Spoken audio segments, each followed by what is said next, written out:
AI এর মাধ্যমে প্রধানমন্ত্রীর কুরুচিকর অশালীন ছবি তৈরি করে সোশ্যাল মিডিয়ায় পোস্ট, হাসনাবাদ থানায় লিখিত অভিযোগ দায়ের। এআই এর মাধ্যমে ছবি বিকৃত করে সোশ্যাল মিডিয়ায় প্রধানমন্ত্রী নরেন্দ্র মোদীর কুরুচিকর অশালীন ছবি পোস্ট হিঙ্গলগঞ্জ বিধানসভার হাসনাবাদ থানা এলাকার এক যুবকের। সোশ্যাল মিডিয়ায় তথ্য দিয়ে হাসনাবাদ থানায় লিখিত অভিযোগ দায়ের বিজেপির তরফে। রাজ্য বিজেপির মুখপাত্র দীপঙ্কর সরকারের তরফে অভিযোগ দায়ের।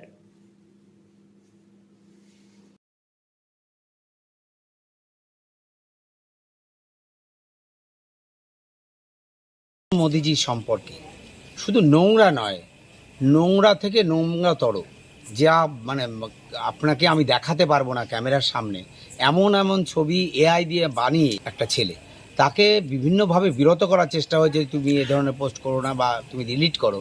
সেগুলো না করে যারা বন্ধ করতে বলেছে তাদের পরে সে গালাগালি করেছেন এবং প্রশাসনে কাজ করবে। তাই সম্মানীয় আইসিকে আধিকারিককে আমরা বললাম যে আপনি ব্যবস্থা গ্রহণ করুন, এবং আমরা এফআইআর কোড রেজি করলাম, এবং ওকে ব্যবস্থা যদি গ্রহণ না করে তাহলে আগামীকাল বিকেলবেলা থেকেই আমরা হাসনাবাদ থানার সামনে অবস্থান বিক্ষোভ করে এর বিরুদ্ধে প্রতিবাদ জানাবো। কারণ এমন